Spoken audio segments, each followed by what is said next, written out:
So അപ്പൊ ഇന്ന് നമ്മൾ നോക്കാൻ പോകുന്നത് റിസ്ക് മാനേജ്മെന്റ്. ഓക്കെ, അപ്പൊ റിസ്ക് മാനേജ്മെന്റ് എന്ന് പറഞ്ഞാൽ ചാടി കയറി റിസ്ക് മാനേജ്മെന്റിലോട്ട് ആദ്യം പോകുന്നില്ല. കാരണം റിസ്ക് മാനേജ്മെന്റ് പഠിക്കണമെങ്കിൽ ആദ്യം നമുക്ക് ഈ പിപ്പ് സൈസും കാര്യങ്ങളൊക്കെ പക്കയായിട്ട് പഠിച്ചിരിക്കണം. കാരണം നമ്മൾ ഇനി ആരും കാൽക്കുലേറ്റർ യൂസ് ചെയ്യുന്നില്ല. എന്ന് വെച്ചാൽ ഇവിടെ പിപ്പ് സൈസിന് നമുക്ക് വേണമെങ്കിൽ ഇവിടെ കാൽക്കുലേറ്റർ ഒരുപാട് ഓപ്ഷൻസ് ഉണ്ട്. കാൽക്കുലേറ്റർ, റിസ്ക് കാൽക്കുലേറ്റ് അതൊന്നും വേണ്ട, നമുക്ക് മനക്കണക്ക് മതി. മനക്കണക്കായിട്ട് സിമ്പിൾ ആയിട്ട് പഠിപ്പിച്ചു തരാം. ഓക്കെ, ഇവിടെ ഒന്ന് ശ്രദ്ധിച്ചിരുന്നാൽ എല്ലാവർക്കും സിമ്പിൾ ആയിട്ട് ഈ പറഞ്ഞ സാധനം കാൽക്കുലേറ്ററോ ഒന്നുമില്ലാതെ റേഷ്യോ ഒന്നുമില്ലാതെ പിപ്പ് സൈസ് വെച്ച് കാൽക്കുലേറ്റ് ചെയ്യാം. ഞാൻ പിപ്പ് സൈസ് ആണ് എപ്പോഴും യൂസ് ചെയ്യുക. അതുകൊണ്ടാണ് ഞാൻ എപ്പോഴും എല്ലാവരെയും പഠിപ്പിച്ചു കൊടുക്കുന്നത് പിപ്പ് സൈസ് ആണ്. ക്ലിയർ? എന്റെ പേഴ്സണൽ മെന്റർഷിപ്പിലൊക്കെ എല്ലാവരും യൂസ് ചെയ്യുന്നത് പിപ്പ് സൈസ് ആണ്. അവർക്ക് വേണമെങ്കിൽ യൂസ് ചെയ്യാം, പക്ഷെ ഏറ്റവും സുഖമായിട്ട് നമുക്ക് കാൽക്കുലേറ്റ് ചെയ്യാൻ പറ്റിയത് പിപ്പ് സൈസ് ആണ്. എന്ന് വെച്ചാൽ പിപ്പ് സൈസ് എന്ന് പറഞ്ഞാൽ നമ്മൾ വേറെ ഒന്നിലും പോയി വേറെ ഒരു സൈറ്റിലും പോയി ഒന്നും ടൈപ്പ് ചെയ്യേണ്ടതില്ല, നമ്മുടെ മനസ്സിൽ തന്നെ നമുക്ക് കാൽക്കുലേറ്റ് ചെയ്യാം. അപ്പൊ ആദ്യത്തെ ക്ലാസ്സിൽ നമ്മൾ പഠിക്കുന്നത് pip size and calculations and നമ്മുടെ ലോട്ട് സൈസ് ആൻഡ് കാൽക്കുലേഷൻസ്. ഇത് പഠിച്ചാലേ എന്താണ് റിസ്ക് എന്നുള്ളൊരു കാര്യം നിങ്ങളുടെ മനസ്സിൽ വരും. വെറുതെ എന്തോ ഒരു റിസ്ക് റിവാർഡ് അതിലൊന്നും കാര്യമില്ല. ആദ്യം നമ്മൾ ലോട്ട് സൈസ് പഠിക്കണം, അതിനുശേഷം പിപ്പ് സൈസ് പഠിക്കണം. ഓക്കെ, ഏറ്റവും ബേസിക് ഉള്ള കാര്യമാണ്, അത് ഏറ്റവും ലാസ്റ്റ് പഠിപ്പിക്കാനുള്ള കാര്യം. ആദ്യം ട്രേഡിങ്ങിന്റെ ടെക്നിക്കൽ കാര്യങ്ങളൊക്കെ പഠിച്ചിട്ട് ഈ സാധനം പഠിക്കാന്ന് വെച്ചിട്ടാണ് കേട്ടോ. ഓക്കെ, സോ ഏറ്റവും സിമ്പിൾ ആയിട്ട് പറഞ്ഞാൽ എന്താണ് ഒരു പിപ്പ്? പലരും ഫോറക്സ് മാർക്കറ്റിലും എല്ലാത്തിലും ഇന്ത്യൻ മാർക്കറ്റിലൊക്കെ ട്രേഡ് ചെയ്യുമ്പോൾ ഒരു പിപ്പ് മാറി, രണ്ട് പിപ്പ് മാറി എന്ന് പറയുന്നേക്കാം. ഇന്ത്യൻ മാർക്കറ്റിൽ അധികം പിപ്പ് സൈസ് എന്ന് പറയാറില്ല, ഫോറക്സിലാണ് ഏറ്റവും കൂടുതൽ പറയാറ്. അപ്പൊ എന്താണ് പിപ്പ് സൈസ് എന്ന് പറഞ്ഞാൽ സിമ്പിൾ ആയിട്ട് പറഞ്ഞാൽ ഇത്രയേ ഉള്ളൂ. മാർക്കറ്റിലെ ഏറ്റവും മൈന്യൂട്ട് മൂവ്മെന്റ്, ഒരു മൈന്യൂട്ട് രേഖപ്പെടുത്തുന്ന മൂവ്മെന്റിനെയാണ് പിപ്പ് സൈസ് എന്ന് പറയാം. മൈന്യൂട്ട് രേഖപ്പെടുത്തുക എന്ന് പറഞ്ഞാൽ എന്താ? നമുക്ക് സിമ്പിൾ ആയിട്ട് പറഞ്ഞാൽ ഇവിടെ ഒരു 100 റുപ്പീസ്. ഓക്കെ, 100 റുപ്പീസിന് പ്രൈസ് ഒരു 200 റുപ്പീസിലോട്ട് വന്നു. 200 എന്ന് പ്രൈസ് ഒരു 400 വന്നു. അപ്പൊ ഈ പ്രൈസ് അങ്ങോട്ടും ഇങ്ങോട്ടും മൂവ് ചെയ്യുന്നതിനെ നമ്മൾ വിളിക്കുന്നതാണ് പിപ്പ് മൂവ്മെന്റ്. ഓക്കെ, അപ്പൊ 100-ൽ നിന്ന് 200-ലോട്ട് പ്രൈസ് എത്തി എന്ന് പറഞ്ഞാൽ അതിന്റെ അർത്ഥം 100 പിപ്പ് മാറി. ക്ലിയർ? ഇനി 200-ൽ നിന്നും 400-ൽ പ്രൈസ് എത്തി എന്ന് പറഞ്ഞാൽ അതിന്റെ അർത്ഥം 200 പിപ്പ് മാറി. ഇനി 400-ൽ നിന്നും 1000 എത്തി എന്ന് പറഞ്ഞാൽ എത്ര പിപ്പായിരിക്കും മാറിയിട്ടുണ്ടാവുക? 600 പിപ്പ്. ക്ലിയർ? ഇതിനെയാണ് നമ്മളൊരു പിപ്പ് സൈസ് എന്ന് പറയാ. ക്ലിയർ ആണെന്ന് വിചാരിക്കുന്നു. ഇത് ആർക്കും ഡൗട്ട് ഉണ്ടാവരുത്. ഇതിനെയാണ് ഒരു പിപ്പ് സൈസ് എന്ന് പറയാ. ക്ലിയർ? സോ ഇനി പിപ്പ് സൈസ് നിങ്ങൾക്ക് മനസ്സിലാക്കണമെങ്കിൽ ഫോറക്സ് മാർക്കറ്റ് ആണെങ്കിൽ ഇപ്പൊ നമ്മൾ എടുക്കുന്ന പെയേഴ്സിനെ അപേക്ഷിച്ചിരിക്കും. ഇപ്പൊ നമ്മൾ GBP/USD, EUR/USD ഒക്കെ ആണ് എടുക്കുന്നതെങ്കിൽ സെക്കൻഡ് ലാസ്റ്റ് ഡിജിറ്റിനെയാണ് നമ്മളൊരു പിപ്പ് സൈസ് എന്ന് പറയുന്നത്. എന്ന് വെച്ചാൽ ഇവിടെ നമുക്ക് റൈറ്റ് സൈഡിൽ ഇവിടെ ഓരോ ഡിജിറ്റ് കാണുന്നുണ്ടോ നോക്കിയേ. ഞാൻ ഒന്ന് സൂം ചെയ്ത് നോക്കാം. ഓക്കെ, ഇവിടെ നമുക്ക് ഓരോ പിപ്പ് സൈസ് ആണ്. നോക്കിയേ, 90, ഞാൻ ആരോ മാർക്ക് നോക്കാം, 90, 91, 92, 93 എന്ന് വെച്ചാൽ 90, 91, 92, 93, 94 അല്ലെ? അപ്പൊ ഈ 90-ന്ന് 91 എത്തിക്കഴിഞ്ഞാൽ ഒരു പിപ്പ് മാറി. 91-ന്ന് 92 എത്തിക്കഴിഞ്ഞാൽ 2 പിപ്പ് മാറി. 92, 93 എത്തിയ എത്രയായി? 3 പിപ്പ്. അപ്പം 90-ന്ന് 95 എത്തി എത്ര പിപ്പ് മാറി? 5 പിപ്പ്. ക്ലിയർ? അത്രയും സിമ്പിൾ ആണ് ഇത് കാൽക്കുലേറ്റ് ചെയ്യുക. ഇനി നിങ്ങൾക്ക് കാൽക്കുലേഷൻ ഇവിടെ വെച്ച് നോക്കൊന്നും വേണ്ട. ഇവിടെ നോക്കിയേ, നമുക്കൊരു സ്കെയിലിന്റെ ചിഹ്നം കാണാം. ഇവിടെ കാണുന്നുണ്ടോ ലെഫ്റ്റ് സൈഡില്? ഈ സ്കെയിലിന്റെ ചിഹ്നം എടുത്ത് നമ്മൾ ഒരു പോയിന്റിൽ വെച്ച് മേലോട്ട് വലിച്ചു കഴിഞ്ഞാൽ മേലെ കാണുന്നുണ്ടോ 4.6, 4.7, 10.3, 10. ഈ 10 എത്തിക്കഴിഞ്ഞാൽ 10 പിപ്പ് എത്തി എന്നാണ് അതിന്റെ അർത്ഥം. അപ്പൊ നമുക്ക് കാൽക്കുലേഷൻ ചെയ്യാൻ ഒരു ക്യാൻഡിലിനെ അളക്കാൻ ഇനി ഇവിടുത്തെ റൈറ്റ് സൈഡിൽ ഒന്നും വേണ്ട. എന്ത് ചെയ്താൽ മതി? നമ്മളിവിടെ സ്കെയിൽ എടുക്കുക. സ്കെയിൽ എടുത്തതിന് ശേഷം, സ്കെയിൽ ഇല്ലെങ്കിൽ ഷോർട്ട് കട്ട് ഉണ്ട്, നമുക്ക് ഷിഫ്റ്റ് ഞെക്കി പിടിച്ചാലും മതി കേട്ടോ. ഷിഫ്റ്റ് ഞെക്കി പിടിച്ച് അങ്ങോട്ടും ഇങ്ങോട്ടും വലിച്ചു കഴിഞ്ഞാൽ നമുക്ക് മനസ്സിലാവും. ഈ ഒരു ക്യാൻഡിലിന്റെ പിപ്പ് സൈസ് നോക്കണം. ഇവിടെ വെച്ച് താഴെ നോക്കണം, ഇവിടെ വെച്ച് മേലെ, അങ്ങനെ ഒന്നും ചെയ്യണ്ട. ഇതിന്റെ താഴെ കൊണ്ടുപോയി ഷിഫ്റ്റ് ഞെക്കുക, മേലോട്ട് വലിക്കുക. എത്ര പിപ്പാ?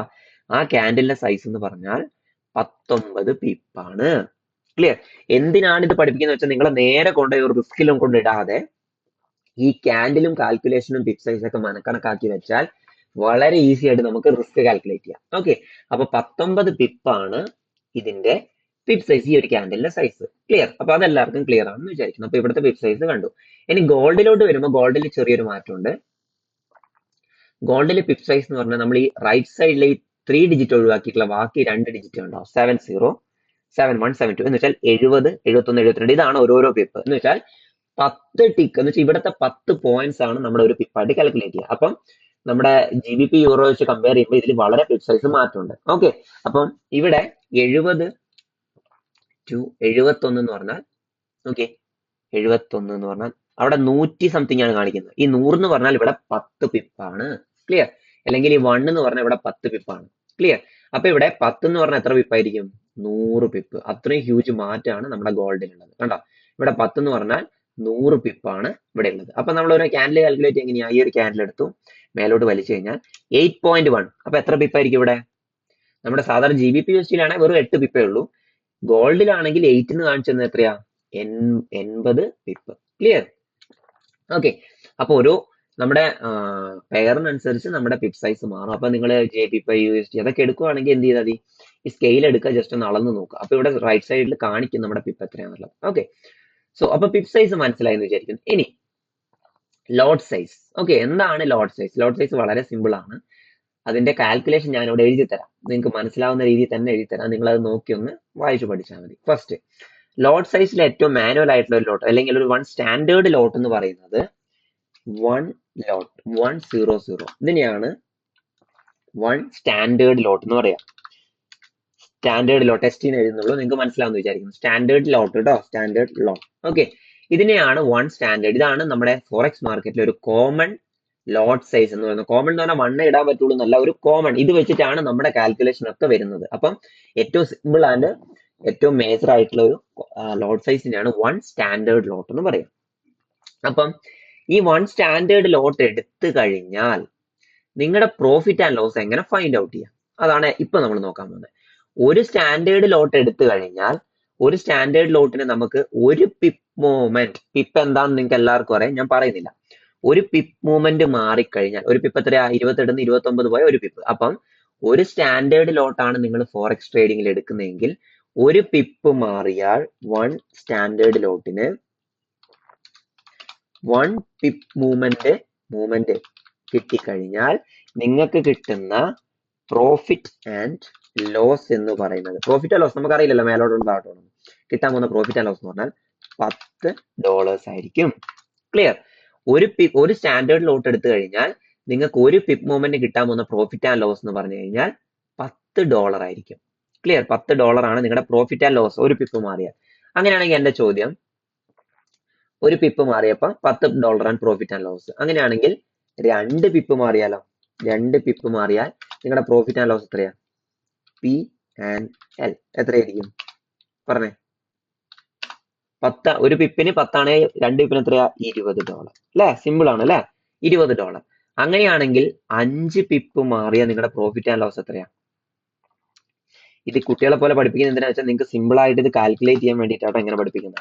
5 പിപ്പ് ആണെങ്കിൽ നിങ്ങളുടെ പ്രോഫിറ്റ് ആൻഡ് ലോസ് എന്ന് പറയുന്നത്, P&L എന്ന് പറയുന്നത് എത്ര ഡോളേഴ്സാ? $50. ക്ലിയർ? ഇത് അറിയുന്നവരുണ്ടാവും, അറിയുന്നവർ കാണണമെന്നില്ല, അറിയാത്തവർക്ക് വേണ്ടിയിട്ടാണ് ഈ ക്ലാസ്. ക്ലിയർ? അപ്പൊ $50 ആയിരിക്കും ഒരു ലോട്ട് എടുത്താൽ നിങ്ങളുടെ പ്രോഫിറ്റ് ആൻഡ് ലോസ്. ക്ലിയർ? അങ്ങനെയാണെങ്കിൽ ഈ ഒരു ലോട്ട് വെച്ചിട്ടാണ് ഞാൻ പറഞ്ഞത് നിങ്ങളുടെ കാൽക്കുലേഷൻ ഒക്കെ വരിക. അപ്പൊ ഈ 1ന്റെ നേരെ പകുതിയിലോട്ട് ഞാൻ പോവാം. എത്രയാ 1ന്റെ നേരെ പകുതി? 0.50 ലോട്ട്. ഓക്കെ, 0.50 ലോട്ടിനെ എടുത്തു കഴിഞ്ഞാൽ ഇതിനൊരു മൈക്രോ ലോട്ട് എന്ന് പറയും കേട്ടോ. മൈക്രോ ആണോ മിനി ആണോ? മൈക്രോ ആണെന്ന് തോന്നുന്നു. ഓക്കെ, മിനി ആണെങ്കിൽ മിനി അല്ല, മൈക്രോ. അപ്പൊ മൈക്രോ ലോട്ട് ആണെങ്കിൽ മൈക്രോ ആണോ മിനി ആണോ, ജസ്റ്റ് ഒരു കൺഫ്യൂഷൻ ഉണ്ട്. അപ്പം അതിൽ എന്തെങ്കിലും തെറ്റ് വന്നാൽ ക്ഷമിക്കുക. ഒന്നില്ലെങ്കിൽ മൈക്രോ അല്ല മിനി, ഏതെങ്കിലും ഒന്നായിരിക്കും. ഓക്കെ, അപ്പൊ 0.50 ലോട്ടാണ് നിങ്ങൾ സ്റ്റാൻഡേർഡ് ലോട്ടാണ് എടുക്കുന്നതെങ്കിൽ നിങ്ങളുടെ ഒരു പിപ്പ് സൈസിന് നിങ്ങൾക്ക് കിട്ടാൻ പോകുന്ന 1 പിപ്പ് സൈസിന് നിങ്ങൾക്ക് കിട്ടാൻ പോകുന്ന പ്രോഫിറ്റ് ആൻഡ്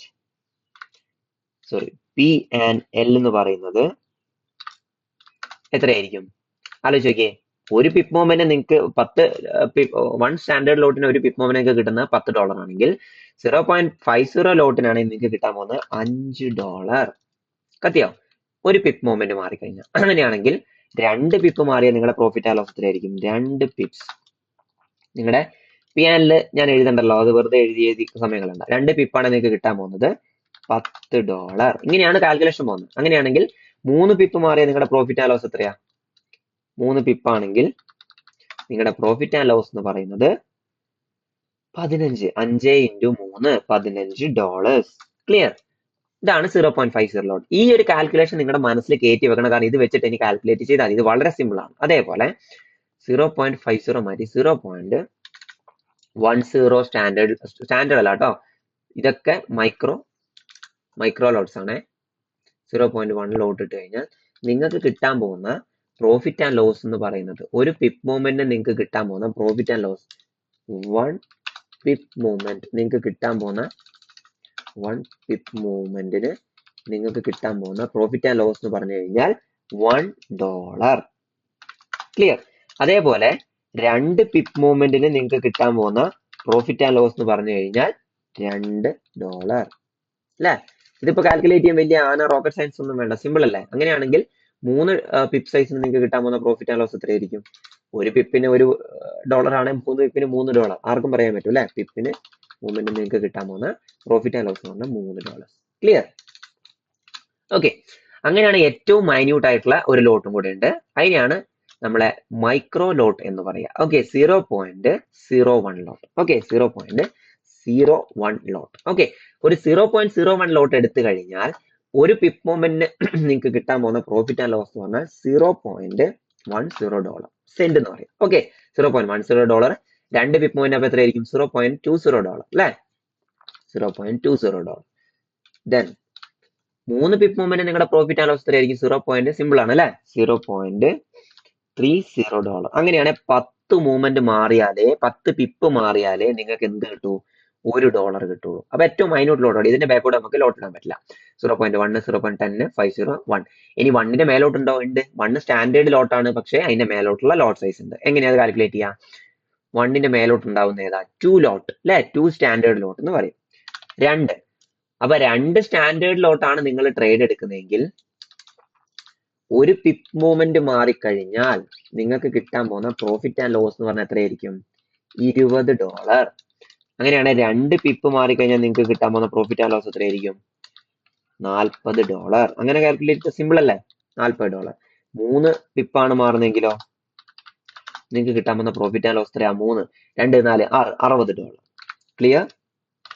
വലിയ റോക്കറ്റ് ഒന്നുമല്ല, സിമ്പിൾ ആയിട്ട് ആലോചിച്ചാൽ ആർക്കും കിട്ടുന്ന കാൽക്കുലേഷൻ ആണ്. അപ്പം ഈ 2ന്റെ മേലോട്ടുണ്ട്, 5, 10, 15 ഒക്കെ ഉണ്ട്. 5 കൂടെ കാണിച്ചു തരാം. കാരണം ഈ 1 വെച്ച് ബാക്കിയൊക്കെ കാൽക്കുലേറ്റ് ചെയ്താൽ എല്ലാം സിമ്പിൾ ആയിരിക്കും. 1ന്റെ എത്രയാന്ന് പറഞ്ഞാൽ ബാക്കിയൊക്കെ നമുക്ക് മൈനസും പ്ലസ് ഒക്കെ ചെയ്താൽ എല്ലാം കിട്ടും. 5 സ്റ്റാൻഡേർഡ് ലോട്ട് ആണെങ്കിൽ ഒരു പിപ്പ് മൂവ്മെന്റ് നിങ്ങൾക്ക് കിട്ടാൻ പോകുന്ന പ്രോഫിറ്റ് ആൻഡ് ലോസ് എന്ന് പറഞ്ഞാൽ $50. ക്ലിയർ? 2 പിപ്പ് മൂവ്മെന്റ് നിങ്ങൾക്ക് കിട്ടാൻ പോകുന്ന പ്രോഫിറ്റ് ആൻഡ് ലോസ് എന്ന് പറഞ്ഞാൽ $100. 3 പിപ്പ് മൂവ്മെന്റ് ആണെങ്കിൽ എത്രയായിരിക്കും? 5, 15, $150 അല്ലെ. ഇത്രയേ ഉള്ളൂ കാൽക്കുലേഷൻ. 10 ഉണ്ടോ? 10 ഉണ്ട്. 10 എഴുതണ്ടല്ലോ, അറിയാലോ. നിങ്ങൾക്ക് ഇതിന്റെ കൂടെ കാൽക്കുലേറ്റ് ചെയ്താൽ മതി അല്ലെ. ഇത്രയും നിങ്ങൾക്ക് കാൽക്കുലേഷൻ കിട്ടി, പിപ്പ് സൈസ് കിട്ടി, ലോട്ട് സൈസ് കിട്ടി. ഇത്രയും സിമ്പിൾ ആണ് അല്ലെ. ഇതിന് ഇനി നിങ്ങൾക്ക് എന്താ എത്ര റോക്കറ്റ് സയൻസ് ഉള്ള ഒന്നുമില്ല. അപ്പൊ നമ്മുടെ മനക്കണക്ക് വെച്ച് സാധനങ്ങൾ കൂട്ടി. ഇനി ഇതൊക്കെ എവിടെ അപ്ലൈ ചെയ്യേണ്ടത്? അതിലാണ് കാര്യം അല്ലെ. നമുക്കിവിടെ സെല്ലിംഗ് പൊസിഷൻ, ലോങ് പൊസിഷൻസ് എന്ന് കാണാം, ഷോർട്ട് പൊസിഷൻസ് എന്ന് കാണാം അല്ലെ. ഇതിന്റെ ഒക്കെ അർത്ഥം എന്താ? നമുക്കൊരു സാധനം സെല്ല് ചെയ്യണേ നമുക്ക് മനക്കണക്ക് വെച്ച് അവിടെ സെല്ല് ഇവിടെ സെല്ല് എന്നൊന്നും പറയാൻ പറ്റില്ല അല്ലെ. നമ്മളൊരു സാധനം ഇവിടെ നിന്ന് സെല്ല് ചെയ്യാന്ന് വിചാരിക്കാം. ഓക്കെ, നമ്മൾ ആ സെല്ലിംഗ് പൊസിഷൻ ഇട്ടു, സ്റ്റോപ്പ് ലോസ് കവർ ചെയ്തു, ദെൻ ടാർഗറ്റിംഗ് കവർ ചെയ്തു. സ്റ്റോപ്പ് ലോസ് കവർ ചെയ്യുന്ന എവിടെയാ? അവിടെയാണ് നമ്മുടെ പോയിന്റ്. നമ്മൾ പറഞ്ഞു നിങ്ങളുടെ ബ്രീത്തിങ് സ്പേസ് കൊടുത്തിട്ട് കുറച്ചൊരു പോയിന്റ് കവർ ചെയ്യുക. അപ്പൊ നിങ്ങൾക്ക് ഒരു ഫിക്സഡ് സ്റ്റോപ്പ് ലോസ് വേണമെങ്കിൽ നിങ്ങൾ തന്നെ ഫിക്സ് ചെയ്യുക. ഞാൻ ഒരു ഫിക്സഡ് സ്റ്റോപ്പ് ലോസ് നിങ്ങൾക്ക് തരുന്നില്ല, അത് നിങ്ങൾക്ക് തന്നെ ഫിക്സ് ചെയ്യാം. അപ്പൊ സാധാരണ ഒരു കണക്കിന് വേണ്ടി ഞാൻ ഒരു സ്റ്റോപ്പ് ലോസ് പറയാം.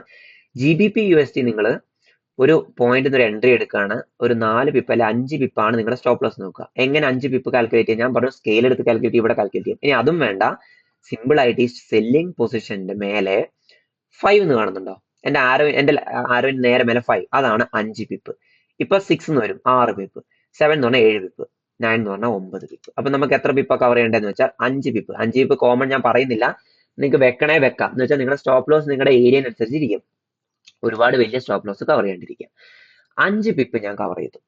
5 പിപ്പ് കവർ ചെയ്തു. എന്റെ ടാർഗറ്റ് എന്ന് പറയുന്നത് ഓരോ ലോസ് ആണ് നമുക്കറിയാം അല്ലെ. സ്വിംഗ് ലോസ്, സ്വിംഗ് ഹൈ എന്ന് പറയുന്ന ഓരോ ലോസ് എടുക്കാം നമുക്ക് അല്ലെ. 30 പിപ്പാണ് എന്റെ ടാർഗറ്റ് നോക്കുക. നോക്കിയേ, താഴെ നോക്കിയേ, 30 കാണുന്നുണ്ടോ? 30, അതാണ് 30 pip target. 5 pip stop loss, 30 pip target. ഇനി ഇത് വെച്ച് എങ്ങനെ കാൽക്കുലേഷൻ യൂസ് ചെയ്യാം? ഞാൻ ഒരു സ്റ്റാൻഡേർഡ് ലോട്ടാണ് എടുക്കുന്നതെങ്കിൽ, വൺ സ്റ്റാൻഡേർഡ് ലോട്ട്, സോറി അത് ടൈമിന്റെ ആണ്. ഓക്കെ, 1 സ്റ്റാൻഡേർഡ് ലോട്ടാണ് ഞാൻ എടുക്കുന്നതെങ്കിൽ നിങ്ങൾ തന്നെ പറ, കാൽക്കുലേറ്റർ വേണോ വേണ്ടോ? സിമ്പിൾ ആയിട്ട് നിങ്ങൾക്ക് 5 പിപ്പാണ് സ്റ്റോപ്പ് ലോസ്, 30 പിപ്പാണ് ടാർഗറ്റ്. ഞാൻ ഒരു സ്റ്റാൻഡേർഡ് ലോട്ടാണ് എടുക്കുന്നതെങ്കിൽ നിങ്ങൾക്ക് കിട്ടാൻ പോകുന്ന സ്റ്റോപ്പ് ലോസ് എത്രയാ? ഇവിടെ 5 പിപ്പാണ് സ്റ്റോപ്പ് ലോസ്. അപ്പൊ എത്രയാ? ഒരു പിപ്പിന് $10 ആണെങ്കിൽ 5 പിപ്പിന് എത്ര ഡോളർ ആയിരിക്കും നിങ്ങളുടെ ലോസ്? പറ. $50. കിട്ടിയോ? കാൽക്കുലേറ്റർ വേണോ? വേണ്ട. എനിക്ക് എന്റെ ഈ ട്രേഡിന് എനിക്ക് വരാൻ പോകുന്ന നഷ്ടം എന്ന് പറഞ്ഞാൽ $50 ആണ്. ഇനി 30 പിപ്പാണ് എന്റെ ടാർഗറ്റ്. അങ്ങനെയാണെങ്കിൽ ഒരു ലോട്ട് എടുത്ത് കഴിഞ്ഞാൽ എനിക്ക് കിട്ടാൻ പോകുന്ന പ്രോഫിറ്റ് എത്രയാ? ഒരു പിപ്പ് മൂവ്മെന്റിന് $10 ആണെങ്കിൽ 30 പിപ്പിന് $300 അല്ലെ. $300 ആണ് എനിക്കിവിടെ ടാർഗറ്റ് കിട്ടാൻ പോകുന്നത്. എന്തിനാ നമ്മൾ കാൽക്കുലേറ്ററിനൊക്കെ ഡിപ്പെൻഡ് ചെയ്യുന്നത്? ഇങ്ങനെ കാൽക്കുലേറ്റ് ചെയ്താൽ പോരെ. അപ്പൊ ഒരു ട്രേഡിന് വരുന്നതിന് മുമ്പ് എനിക്ക് മനസ്സിലായി എന്റെ പ്രോഫിറ്റ് എന്ന് പറയുന്നത് $300 ആണ്, എന്റെ ലോസ് എന്ന് പറയുന്നത് $50 ആണ്. ക്ലിയർ? ഇനി ഇത് വേണ്ട, നമുക്ക് ഒരു സ്റ്റാൻഡേർഡ് ലോട്ട് അല്ല ഞാൻ എടുക്കുന്നത്, 0.50 സ്റ്റാൻഡേർഡ് ലോട്ടാന്ന് വിചാരിക്കും. 0.50 സ്റ്റാൻഡേർഡ് ലോട്ടാണ്. സ്റ്റാൻഡേർഡ് അല്ല, 0.50 മൈക്രോ ലോട്ട് എന്ന് പറയും. അല്ല, മിനി ലോട്ട് എന്ന് പറയും, സോറി മൈക്രോ. $5 എന്ന് പറയും. ദെൻ എനിക്കിവിടെ കിട്ടാൻ പോകുന്ന 5 പിപ്പാണ് സ്റ്റോപ്പ് ലോസ്. അപ്പം ഒരു പിപ്പിന് 5 എവിടെ? ഒരു പിപ്പിന് എനിക്ക് കിട്ടാൻ പോകുന്ന പ്രോഫിറ്റ് എന്ന് പറഞ്ഞാൽ $5. അപ്പം 5 പിപ്പിന് എനിക്ക് എത്രയാണ്? 5 5 $25 ആയിരിക്കും എനിക്ക് വരാൻ പോകുന്ന നഷ്ടം. ഞാൻ എങ്ങനെ കാൽക്കുലേറ്റ് ചെയ്യുന്നത് മനസ്സിലായല്ലോ? ഒരു പിപ്പിന് 0.50 ലോട്ടിന് എനിക്ക് കിട്ടാൻ പോകുന്ന നഷ്ടവും ലാഭം എന്ന് പറഞ്ഞാൽ $5 ആണ്. അപ്പൊ ഒരു പിപ്പിന് 5 ആണ്, 5 പിപ്പിന് എത്ര ആയിരിക്കും? 5 5 25. അതിനെന്താ എത്ര കാൽക്കുലേഷൻ ബുദ്ധിമുട്ട്? ഇതൊക്കെ കാണുമ്പോൾ അമ്മേ ഇതൊക്കെ എങ്ങനെ കാണാപ്പാടം പഠിക്കും? ഒന്നുമില്ല, വെറും സിമ്പിൾ ആണ്. ഒന്ന് ആലോചിച്ചിരുന്ന് നോക്കിയാൽ കാണാപ്പാടം പോലെ നിങ്ങൾക്ക് ഇത് ചെയ്യാം. എനിക്ക് പറയാൻ പറ്റുന്നുണ്ട്, നിങ്ങൾക്ക് ഇത് ചെയ്യാനും പറ്റും. ക്ലിയർ? 0.50 ലോട്ട് ആണെങ്കിൽ $25 ആണ് എനിക്ക് വരാൻ പോകുന്ന ലോസ്. അങ്ങനെയാണ് എനിക്ക് വരാൻ പോകുന്ന പ്രോഫിറ്റ് എത്രയാ? 30 പിപ്പാണ്. എത്ര പിപ്പാ? 30. ഞാൻ മനക്കണക്കല്ല, ഇവിടെ താഴെ കാണുന്നുണ്ട് അല്ലെ, 30 പിപ്പാണ് എന്റെ ടാർഗറ്റ് എങ്കിൽ 5 15 $150 ആണ് എനിക്കിവിടെ കിട്ടാൻ പോകുന്ന പ്രോഫിറ്റ്. കത്തിയോ? $25 റിസ്ക് ചെയ്ത് ഞാൻ എടുക്കാൻ പോകുന്ന റിവാർഡ് എന്ന് പറഞ്ഞാൽ $150. ഇതിൽ ഏതെങ്കിലും ഒന്നായിരിക്കും നിങ്ങൾക്ക് കിട്ടുക അല്ലെ. ഒന്നില്ലെങ്കിൽ 25 ലോസ്, അല്ലെങ്കിൽ 150 പ്രോഫിറ്റ്. ക്ലിയർ ആണോ? ക്ലിയർ അല്ലെങ്കിൽ ഇവിടെ സ്റ്റോപ്പ് ചെയ്യുക, ആദ്യം മുതൽ ഒന്നും കൂടെ കാണാം. ആ ടൈം നിങ്ങൾ വേസ്റ്റ് ആണെന്ന് വിചാരിക്കേണ്ട. നിങ്ങളുടെ ടൈമിനെ റെഡ്യൂസ് ചെയ്യാൻ വേണ്ടിയിട്ടാണ് കാൽക്കുലേറ്റർ അവിടെ പോയി ടക്കടക്കടാന്ന് പറഞ്ഞ് ടൈപ്പ് ചെയ്ത് കൊടുക്കുന്നതിന് പകരം കാണുമ്പോൾ തന്നെ കാൽക്കുലേഷൻ ചെയ്യാൻ വേണ്ടിയിട്ടാണ് ഈ ഒരു സെറ്റപ്പ് പഠിപ്പിച്ചു തരുന്നത്. ഓക്കെ, അങ്ങനെയാണ് 0.50 ലോട്ട് ഞാൻ മാറ്റി, ഞാൻ 0.30 ലോട്ടാണ് എടുക്കുന്നത്. 30 ഞാനിവിടെ കാൽക്കുലേഷൻ തന്നിട്ടില്ല, പക്ഷെ നിങ്ങൾക്ക് കാൽക്കുലേറ്റ് ചെയ്യാം. എങ്ങനെ? ഈ 1 സ്റ്റാൻഡേർഡ് വെച്ചിട്ട് ഇതിന് കാൽക്കുലേറ്റ് ചെയ്യാം. 0.30 ലോട്ടാണ് എടുക്കുന്നതെങ്കിൽ പറ, ഒരു പിപ്പ് മൂവ്മെന്റിന് എനിക്ക് കിട്ടാൻ പോകുന്ന പ്രോഫിറ്റ് ആൻഡ് ലോസ് എത്രയായിരിക്കും? മന്ദബുദ്ധികളാണോ എന്റെ സ്റ്റുഡൻസ് എന്ന് നോക്കട്ടെ. 0.30 ലോട്ടാണ് ഒരു പിപ്പിന് എനിക്ക് കിട്ടാൻ പോകുന്ന പ്രോഫിറ്റ് എന്ന് പറഞ്ഞാൽ $3 അല്ലെ. $3 ആയിരിക്കും എനിക്ക് കിട്ടാൻ പോകുന്ന പ്രോഫിറ്റ് ആൻഡ് ലോസ്. അങ്ങനെയാണെങ്കിൽ എനിക്ക് ഇവിടെ സ്റ്റോപ്പ് ലോസ് 5 പിപ്പാണ്. 5 പിപ്പ് മാറുമ്പം എനിക്ക് കിട്ടാൻ പോകുന്ന പ്രോഫിറ്റ് ആൻഡ് ലോസ് എന്ന് പറഞ്ഞാൽ 5 × 3 $15. കത്തുന്നുണ്ടോ? എല്ലാവർക്കും മനസ്സിലാവുന്നുണ്ടോ? മനസ്സിലാകാത്തവർ സ്റ്റോപ്പ് ചെയ്യുക, ഒന്നും കൂടെ കാണാം കേട്ടോ. $15 ആണ് എനിക്ക് കിട്ടാൻ പോകുന്ന സ്റ്റോപ്പ് ലോസ്. 30 പിപ്പാണ് എന്റെ ടാർഗറ്റ്. അങ്ങനെയാണ് എനിക്ക് കിട്ടാൻ പോകുന്ന പ്രോഫിറ്റ് എത്രയാ? 3 5 15 തന്നെ അല്ലെ. സോറി, ഒരു പിപ്പ് മൂവ്മെന്റ് എനിക്ക് കിട്ടാൻ പോകുന്നത് $3 ആണെങ്കിൽ എനിക്ക് 30 പിപ്പിന് കിട്ടാൻ പോകുന്ന 3 × 3 $90. ക്ലിയർ? $90 ആണ് എനിക്ക് കിട്ടാൻ പോകുന്ന പ്രോഫിറ്റ്. അപ്പം ഞാൻ എത്ര? $15 റിസ്ക് ചെയ്ത് ഞാൻ എടുക്കുന്ന റിവാർഡ് എന്ന് പറഞ്ഞാൽ 90. ഇനി റിവാർഡ് റിസ്ക് എന്നൊക്കെ പറഞ്ഞാൽ എന്താ? ഇത്രേ ഉള്ളൂ, വലിയ റോക്കറ്റ് സയൻസ് ഒന്നുമില്ല. റിവാർഡ് എന്ന് പറഞ്ഞാൽ ഞാൻ എടുക്കാൻ പോകുന്ന പ്രോഫിറ്റിനെ പറയുന്നതാണ് റിവാർഡ്. ഞാൻ എടുക്കാൻ പോകുന്ന റിസ്കിനെ പറയുന്നതാണ് SL, അല്ലെങ്കിൽ ഞാൻ എടുക്കാൻ പോകുന്ന സ്റ്റോപ്പ് ലോസ്. ഞാൻ എന്റെ എടുക്കാം ഒരു $100 കൊണ്ട് വന്നാൽ $15 ഞാൻ അവിടെ റിസ്ക് ചെയ്യുന്നുണ്ട്, അല്ലെങ്കിൽ സ്റ്റോപ്പ് ലോസ് അടിക്കാൻ കൊടുക്കുന്നുണ്ട്. അതിനെയാണ് നമ്മൾ റിസ്ക് എന്ന് പറയുക. അപ്പം $15 റിസ്ക് ചെയ്ത് ഞാൻ എടുക്കാൻ പോകുന്ന റിവാർഡ് എന്ന് പറഞ്ഞാൽ എത്രയാ? $90. ഇവിടെ പലരും 1:6 റേഷ്യോ എന്നൊക്കെ പറയും. ആ കാൽക്കുലേഷൻ ഞാൻ യൂസ് ചെയ്യാറില്ല. റിസ്ക് റിവാർഡ് കാൽക്കുലേഷൻ യൂസ് ചെയ്യാറില്ല. അത് സിമ്പിൾ ആയിട്ടുള്ള കുറെ പേരുണ്ട്, അവർക്ക് വേണം അങ്ങനെ തന്നെ യൂസ് ചെയ്യാം, ഒരു കുഴപ്പമില്ല. എന്റെ കാൽക്കുലേഷൻ ഇതാണ്. ഇത് പഠിച്ചെടുക്കാൻ വലിയ പാടൊന്നുമില്ല, ഒന്ന് കാൽക്കുലേറ്റ് ചെയ്ത് കഴിഞ്ഞാൽ സിമ്പിൾ ആയിട്ട് കിട്ടും. കിട്ടിക്കഴിഞ്ഞാൽ പിന്നെ ചടപടയെന്ന് പറഞ്ഞാൽ നമുക്ക് എൻട്രിയും കാര്യങ്ങളൊക്കെ കാൽക്കുലേറ്റ് ചെയ്തിട്ട് എൻട്രീസ് പ്ലേസ് ചെയ്യാം. ഓക്കെ, അപ്പൊ ഈ ഒരു കാൽക്കുലേഷൻ കിട്ടിയെന്ന് വിചാരിക്കാം. അങ്ങനെയാണെങ്കിൽ ഞാൻ ഇവിടെ നിന്ന് ഒരു ബൈ ആണ് എടുക്കാൻ പോകുന്നതെന്ന് വിചാരിക്കുക. ഇവിടെ ഒരു പോയിന്റ് നിന്ന് ഞാൻ ഒരു ബൈ ആണ് എടുക്കാൻ പോകുന്നതെന്ന് വിചാരിക്കുക. എന്റെ ബൈയിങ് പൊസിഷൻ എന്ന് പറഞ്ഞാൽ ഇവിടെ ഇട്ടു ഞാൻ. ഓക്കെ, സോറി, ഇത് സെല്ലിംഗ് പൊസിഷൻ ആണ്. ഞാൻ ഇവിടെ നിന്ന് ബൈ ഇട്ടു. ഓക്കെ, ബൈ ഇട്ടു. എന്റെ ടാർഗറ്റ് ഞാനൊരു 20 പിപ്പ് വെച്ചു എന്ന് വിചാരിക്കാം. മേലെ 20 കാണുന്നുണ്ടല്ലോ, കണ്ടു. ഇനി ഞാൻ സ്റ്റോപ്പ് ലോസ് ഒരു 3 പിപ്പ് ഇടുന്നുള്ളൂ എന്ന് വിചാരിക്കാം. 3 ടൈപ്പ് സ്റ്റോപ്പ് ലോസ് ആണ്, നിങ്ങൾക്ക് നോക്കിയിട്ട് നിങ്ങളുടെ ലോവർ ടൈം ഫ്രെയിം അങ്ങനെയാണെങ്കിൽ അങ്ങനെ തന്നെ ഇടാം, ഒരു കുഴപ്പമില്ല കേട്ടോ. 3 പിപ്പ് ഇട്ടു. അതിനുശേഷം ഞാൻ എടുക്കാൻ പോകുന്ന ലോട്ട് സൈസ് എന്ന് പറയുന്നത് 2. ഈ ലോട്ട് സൈസ് എങ്ങനെ സെലക്ട് ചെയ്യാന്ന് ഞാൻ പറഞ്ഞുതരാം. അതിന് മുമ്പ് ജസ്റ്റ് ഒരു കാൽക്കുലേഷൻ പഠിപ്പിച്ചിട്ട് അതിലോട്ട് പോയാൽ മതി എന്ന് വെച്ചിട്ടാണ് ഇങ്ങനെ പറയുന്നത്. 2 സ്റ്റാൻഡേർഡ് ലോട്ടാണ് ഞാൻ എടുക്കാൻ പോകുന്നത്. സ്റ്റാൻഡേർഡ് ലോട്ട്. ഓക്കെ, 2 സ്റ്റാൻഡേർഡ് ലോട്ടാണ് ഞാൻ എടുക്കാൻ പോകുന്നതെങ്കിൽ എന്റെ സ്റ്റോപ്പ് ലോസ് 3 പിപ്പാണ്. ഞാൻ ഇവിടെ എഴുതി തരാം. 3 പിപ്പ്, 3 പിപ്പ്. ഇനി എന്റെ ടാർഗറ്റ് എന്ന് പറയുന്നത് എത്രയാ? 20 പിപ്പ് അല്ലെ, 20 പിപ്സ്. ഓക്കെ, 20 പിപ്പ് എന്റെ ടാർഗറ്റ്, 3 പിപ്പ് എന്റെ സ്റ്റോപ്പ് ലോസ്. അങ്ങനെയാണെങ്കിൽ 2 സ്റ്റാൻഡേർഡ് ലോട്ട് എടുത്തു കഴിഞ്ഞാൽ എന്റെ പ്രോഫിറ്റ് ആൻഡ് ലോസ് എത്രയാണെന്നാണ് നമ്മുടെ കാൽക്കുലേഷൻ. 20 പിപ്പ് ടാർഗറ്റ് അടിച്ചു കഴിഞ്ഞാൽ ഒരു പിപ്പിന് എത്ര കിട്ടും? $20. അപ്പൊ 20 പിപ്പിന് എത്ര കിട്ടും? ഈ 2 × 2 $400 ആണ് നമ്മുടെ പ്രോഫിറ്റ് വരാൻ പോകുന്നത്. 10 പിപ്പ് മാറിയാൽ $200, 20 പിപ്പ് മാറിയാൽ $400 ആണ് നമ്മുടെ പ്രോഫിറ്റ് നമുക്ക് കിട്ടാൻ പോകുന്നത്. അങ്ങനെയാണ് എന്റെ റിസ്ക് എത്രയാ അവിടെ? 3 പിപ്പാണ്. 3 പിപ്പ് എന്ന് പറഞ്ഞാൽ 2. ഒരു പിപ്പിന് $20 നഷ്ടപ്പെടുമ്പോൾ 3 പിപ്പിന് എത്ര? 2, 4, 6. 60 പിപ്പ് എനിക്ക് ഇവിടെ നഷ്ടപ്പെടും. എന്ന് വെച്ചാൽ $60 റിസ്ക് ചെയ്ത് ഞാൻ എടുക്കാൻ പോകുന്ന റിവാർഡ് എന്ന് പറഞ്ഞാൽ $400 ആണ്. മനസ്സിലാവുന്നുണ്ടോ? മനസ്സിലാവാത്ത ആരെങ്കിലും ഉണ്ടെങ്കിൽ ഒന്നും കൂടെ കാണാം കേട്ടോ. ഇത്രയേ ഉള്ളൂ കാൽക്കുലേഷൻ. ഇത് സിമ്പിൾ ആണെന്ന് വിചാരിക്കുന്നു. ആർക്കെങ്കിലും ഡൗട്ട്സ് ഉണ്ടെങ്കിൽ ഒന്നും കൂടെ കാണുക. അല്ലാതെ എനിക്ക് ഒന്നും കൂടെ പറഞ്ഞു തരാനുള്ള ഓപ്ഷൻ ഇല്ല. ഞാൻ ഒന്നും കൂടെ പറഞ്ഞിട്ട് കാര്യമില്ല, നിങ്ങൾ ഒന്നും കൂടെ ജസ്റ്റ് ഒന്ന് കണ്ടാൽ മതി. ഓക്കെ, അപ്പൊ ഇത്രയും പറഞ്ഞു. ഇനി ഇതെങ്ങനെയാണ് യൂസ് ചെയ്യുന്നത്, കാൽക്കുലേഷൻ എങ്ങനെയാണ് വരുന്നതെന്ന് മനസ്സിലായി. ഇനി ഇത് എങ്ങനെ നമുക്ക് ചാർട്ടിൽ യൂസ് ചെയ്യാം? സിമ്പിൾ ആയിട്ട്. ഇത് ഞാൻ ഡിലീറ്റ് ചെയ്യാം, വേണ്ടവരൊന്ന് സ്ക്രീൻഷോട്ട് എടുത്തു കേട്ടോ. ഓക്കെ ഓക്കെ അപ്പം ഞാനൊരു പോയിന്റ് കണ്ടുപിടിക്കാം. ജസ്റ്റ് ഒരു എക്സാമ്പിളിന് വേണ്ടിയിട്ടാണ്. 1 hour 2 hour നോക്കട്ടെ. നിങ്ങളെ നല്ല നീറ്റ് ആയിട്ട് എക്സാമ്പിൾ കാണിക്കാൻ പറ്റിയ അതല്ലേ സിമ്പിൾ. ഓക്കെ, ഞാനിവിടെ ഒരു വിക്സോൺ എടുക്കാമെന്ന് വിചാരിക്കാം. എൻട്രി. ഓക്കെ, ഈ വിക്സോണിലാണ് ഞാൻ എൻട്രി എടുക്കുന്നത്. കാരണം ലിക്വിഡിറ്റി ഉണ്ട്, വിക്സോൺ ഉണ്ട്. നമുക്ക് വേണമെങ്കിൽ ഈ സോണിൽ എടുക്കാം. ഞാൻ വിക്സോൺ ഇവിടെ ടാപ്പ് ചെയ്തുകൊണ്ട് എടുത്തു എന്ന് മാത്രം, അല്ലാണ്ട് അവിടെ എൻട്രി എടുത്തോണ്ടൊന്നും അല്ല കേട്ടോ. ഞാൻ ജസ്റ്റ് ഒന്ന് കാണിക്കാൻ വേണ്ടി വരച്ചു വെക്കുക. നിങ്ങൾ ഇവിടെ എൻട്രി പ്ലേസ് ചെയ്യാം. ഓക്കെ, എൻട്രി എടുക്കുമ്പോൾ എപ്പോഴും ശ്രദ്ധിക്കേണ്ടത് നമ്മുടെ സ്പ്രെഡ് കുറച്ചും കൂടെ മുമ്പോട്ട് പോകുമ്പോൾ പറഞ്ഞുതരാം. ഇപ്പൊ എന്താ ചെയ്യേണ്ടതെന്ന് വെച്ചാൽ നമ്മുടെ ഈ ലൈൻ, എൻട്രി ലൈനെക്കാളും കുറച്ചൊന്ന് കയറ്റി വെക്കുക. ഇങ്ങനെ ഒന്ന് കയറ്റി വെക്കല്ലേ, ജസ്റ്റ് ഒന്ന് വിസിബിൾ ആവുന്ന പോലെ നമ്മുടെ എൻട്രി പോയിന്റ് ഒന്ന് കണ്ടോ, എൻട്രി പോയിന്റ് ഒന്ന് കുറച്ചൊന്ന് കയറ്റി വെക്കുക. സ്റ്റോപ്പ് ലോസ്, നിങ്ങളുടെ സ്റ്റോപ്പ് ലോസ് എത്രയാണോ കോമൺ അത് കവർ ചെയ്യാം. ഇപ്പൊ ഈ ഒരു റിസ്ക് എൻട്രി ഒക്കെ ആണെങ്കിൽ എന്തായാലും ഈ ലോ കവർ ചെയ്യണല്ലോ. അപ്പൊ എത്ര പിപ്പ് വരുന്നുണ്ട് നോക്കി, 9 പിപ്പ്. വളരെ ഹ്യൂജ് ആണ് അല്ലെ. അപ്പൊ 9 പിപ്പ് ഒരു ബ്രീത്തിങ് സ്പേസ്, ഒരു 10 പിപ്പ് കൊടുക്കുക.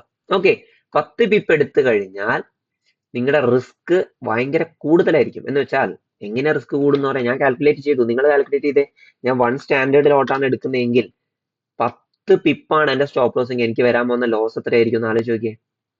ഒരു പിപ്പിന് 10 മാറുമെങ്കിൽ 10 പിപ്പിന് എത്ര മാറും? 10, 20, 30, 40, 100 ആവൂലേ? 100.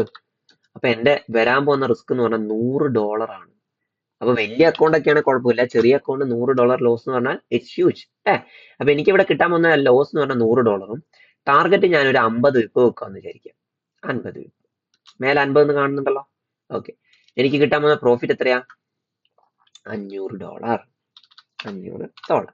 ഓക്കെ, അപ്പൊ എനിക്ക് ഇവിടെ വരാൻ പോകുന്ന റിസ്ക് എന്ന് പറഞ്ഞാൽ $100. എനിക്ക് കിട്ടാൻ പോകുന്ന ടാർഗറ്റ് എന്ന് പറഞ്ഞാൽ $500. ഞാൻ അത് കാൽക്കുലേറ്റ് ചെയ്ത് ആദ്യം വെച്ചു, എന്റെ എൻട്രി പ്ലേസ് ചെയ്തു, മാർക്കറ്റ് എൻട്രി എടുത്തു. ഈ 500 എത്തുന്ന വരെ നമ്മൾ ഒരു എൻട്രി കയറി നമ്മുടെ ഡയറക്ഷനിൽ പോയി കഴിഞ്ഞാൽ വെയിറ്റ് ചെയ്യണോ? വേണ്ട. അതിനുള്ള അടുത്ത പോയിന്റ് ആണ് ബ്രേക്ക് ഈവൻ പോയിന്റ്. ഓക്കെ, അപ്പൊ പലരും കേട്ടിട്ടുണ്ടാവും. അപ്പൊ കേൾക്കാത്തവർക്ക് വേണ്ടി പറയാം. ബ്രേക്ക് ഈവൻ പോയിന്റ് എന്ന് പറഞ്ഞാൽ നമ്മളിപ്പോ $100 റിസ്കിലാണ് നിൽക്കുന്നത്. ഈ TP അടിക്കുന്നവരെ നമ്മൾ റിസ്കിലാണ്. എന്ന് വെച്ചാൽ $100 എപ്പോ വേണേൽ നഷ്ടപ്പെടാം. കറക്റ്റ് അല്ലേ? മാർക്കറ്റ് ഇവിടം വരെ എത്തി തിരിച്ചു വന്നു കഴിഞ്ഞാൽ $100 കയ്യിൽ നിന്ന് പോയി അല്ലെ. അപ്പൊ നമ്മൾ $100 റിസ്കിലാണ് നിൽക്കുന്നത്. മാർക്കറ്റ് പക്ഷെ എൻട്രി പോയിന്റിലോട്ട് മെല്ലെ മെല്ലെ കയറുന്നുണ്ട്. ഇവിടെ എത്തിയെന്ന് വിചാരിക്കാം, എൻട്രി പോയിന്റിൽ കയറി. അപ്പൊ നമ്മൾ നമ്മുടെ സ്റ്റോപ്പ് ലോസ് അങ്ങ് റെഡ്യൂസ് ചെയ്യാം. എങ്ങനെ? എത്ര പിപ്പ് എത്തുമ്പോൾ? അത് നിങ്ങളുടെ കാൽക്കുലേഷൻ ആണ്. ഞാൻ ജസ്റ്റ് ഒരു കാൽക്കുലേഷൻ തരാം. ഒരു 15 പിപ്പ് കാൽക്കുലേറ്റ് ചെയ്യാം. എങ്ങനെ കാൽക്കുലേറ്റ് ചെയ്യാം? ഷിഫ്റ്റ് ഞെക്കി പിടിച്ച് കാൽക്കുലേറ്റ് ചെയ്യാം, അല്ലെങ്കിൽ ഇവിടെ റൈറ്റ് സൈഡിൽ സ്കെയിൽ എടുക്കാം.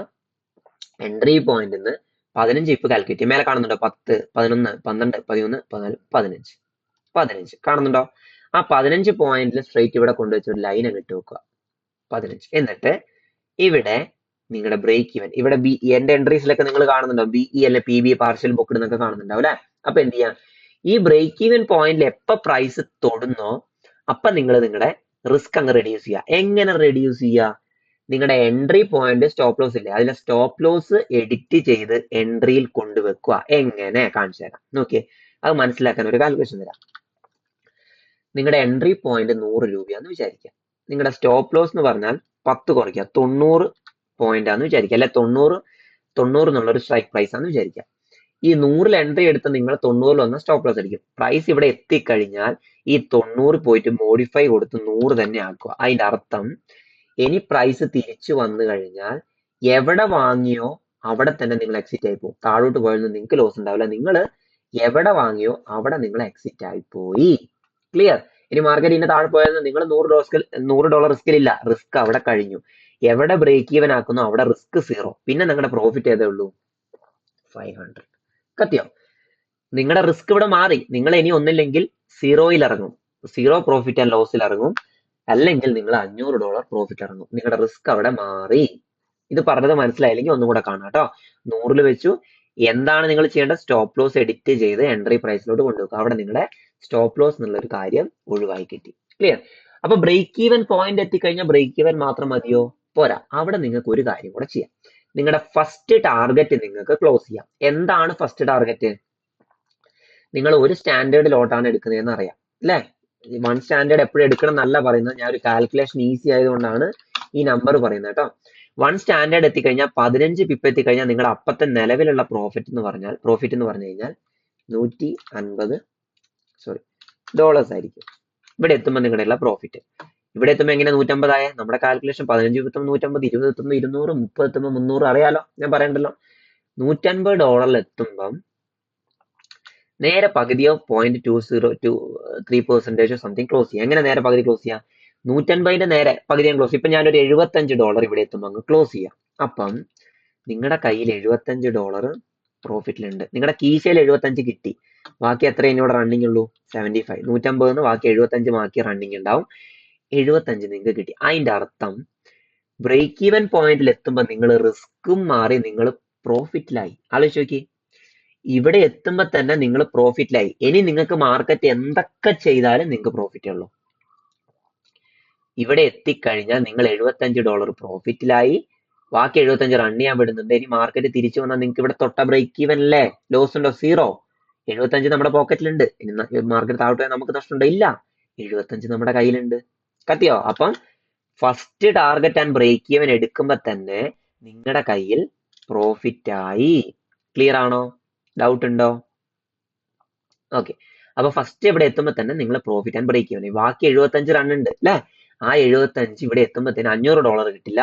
അതിന് നമ്മളെ കാൽക്കുലേഷൻ വെച്ച് നോക്കിയാൽ 75 ഇവിടെ പകുതി 0.50 ഉള്ളൂ. ഇനി 0.50 വെച്ച് $50 എത്തുമ്പോൾ എത്ര പ്രോഫിറ്റ് ഉണ്ടോ അതും കൂടെ കൂടി കിട്ടും. അപ്പൊ നിങ്ങളുടെ പോക്കറ്റുള്ള പ്രോഫിറ്റും ഇങ്ങോട്ട് എത്തുന്ന പ്രോഫിറ്റും കൂടെ ഒരു 10, 300, $350 നമുക്ക് അവിടെ പ്രോഫിറ്റ് കിട്ടും. ക്ലിയർ ആണോ? യെസ്. ഓക്കെ. അപ്പം അതിനെയാണ് നമ്മൾ first target and break even point എന്ന് പറയുന്നത്. ഇങ്ങനെ ചെയ്ത് പഠിക്കുന്ന ഒരു ഉപകാരം എന്ന് പറഞ്ഞാൽ ഇതിനെയാണ് കൺസിസ്റ്റൻസി ലെവൽ സെറ്റപ്പ് എന്ന് പറയുന്നത്. വെച്ചാൽ കൺസിസ്റ്റന്റ് ആവണം എന്ന് എല്ലാവരും പറയും. അത് എങ്ങനെ ആവണം എന്ന് ആരും പറയില്ല. ഇങ്ങനെയാണ് കൺസിസ്റ്റൻസി ഉണ്ടാക്കുക. എന്ന് വെച്ചാൽ $500 പ്രോഫിറ്റ് എത്തുന്നതിന് പകരം നമ്മൾ ഒരു പോയിന്റ് എത്തുമ്പോൾ നമ്മുടെ first target and break even set ചെയ്ത് ആ പാർഷ്യൽ എടുത്ത് നിങ്ങൾ ഇവിടെ ബ്രേക്ക് ഈവൻ സെറ്റ് ചെയ്ത് കഴിഞ്ഞാൽ പിന്നെ നിങ്ങൾക്ക് മാർക്കറ്റിനെ പേടിക്കേണ്ട കാര്യമില്ല. അങ്ങനെ ഒരാഴ്ച കണ്ടിന്യൂസ് ചെയ്ത് കഴിഞ്ഞാൽ നിങ്ങൾ ഓവറോൾ പ്രോഫിറ്റിലായിരിക്കും. എത്ര മാർക്കറ്റ് തലകുത്തി കളിച്ചാലും നിങ്ങൾ പ്രൊഫൈലിൽ ഒന്ന് ആലോചിക്കും. ഇവിടെ എത്തുമ്പോൾ $400 പ്രോഫിറ്റ് ഉണ്ട്. തിരിച്ച് മാർക്കറ്റ് കുത്തി താഴെ വീണ് കഴിഞ്ഞാൽ നിങ്ങൾ ലോസിലായി പോകും അല്ലെ? നിങ്ങളുടെ ഇമോഷൻ അവിടെ വർക്ക് ചെയ്യും. കറക്റ്റ് അല്ലേ? പക്ഷേ ഇവിടെ എത്തുമ്പോൾ തന്നെ നിങ്ങൾ ഒരു പ്രോഫിറ്റിലാണ് ഉള്ളതെന്ന് വിചാരിക്കുക. ആ പ്രോഫിറ്റ് നിങ്ങൾ ഇവിടെ നിന്ന് ക്ലോസ് ചെയ്ത് പോക്കറ്റിൽ വെച്ച് ഒരാഴ്ച അങ്ങനെ തന്നെ നിങ്ങൾക്ക് ചെയ്യാൻ പറ്റുന്നുണ്ടെങ്കിൽ ദാറ്റ്സ് കൺസിസ്റ്റന്റ് സെറ്റപ്പ്. ക്ലിയർ? അപ്പൊ അങ്ങനെ പ്രാക്ടീസ് ചെയ്താലുള്ള ഉപകാരം എന്ന് പറഞ്ഞാൽ നിങ്ങൾക്ക് നിങ്ങളുടെ കൺസിസ്റ്റന്റ് ലെവൽ കൂട്ടാൻ പറ്റും, ഇമോഷൻസ് കുറയ്ക്കാൻ പറ്റും. ഓക്കെ. അല്ലാതെ നമ്മൾ ഇവിടെ എത്തുമ്പോൾ തന്നെ തിരിച്ച് റിസൾട്ട് അടിച്ച് അയ്യോ എന്റെ എല്ലാം പോയി, ഒന്നുകൂടെ ട്രേഡ് ചെയ്യാന്ന് പറഞ്ഞ് അക്കൗണ്ട് വാനിഷ് ആയി പോകും. ക്ലിയർ? അപ്പൊ ഈ ഒരു മെത്തേഡ് നിങ്ങൾ എല്ലാം ഒന്ന് ട്രൈ ചെയ്ത് നോക്കുക. First target break even point partial എടുക്കുക. അങ്ങനെ ചെയ്ത് കഴിഞ്ഞാൽ നിങ്ങൾക്ക് അടിപൊളിയായിട്ട് എന്താക്കാം? ട്രേഡ്സിനെ മാനേജ് ചെയ്യാൻ പറ്റും. ക്ലിയർ? അപ്പം ഇന്ന് ഇത്രയേ ഉള്ളൂ. എനിക്ക് തൊണ്ട ഒട്ടും വയ്യ, അല്ലാണ്ട് ഞാൻ ഒരു ക്ലാസ് റെക്കോർഡ് ചെയ്തതാണിത്. ആ റിസ്കിനെ കുറിച്ച് പറയാൻ മാത്രം. ഇനി അക്കൗണ്ടുകളെ കുറിച്ചും നമ്മുടെ ട്രേഡ് എടുക്കുന്നതിനെ കുറിച്ചൊക്കെയുള്ള ബ്രോക്കറിൽ എങ്ങനെ ട്രേഡ് എടുക്കുന്നതിനെ കുറിച്ചുള്ള ഒരു വീഡിയോ ഫ്യൂച്ചറിൽ വരുന്ന ഇതിൽ ഞാൻ ചെയ്യാം. ഓക്കെ, ശരി.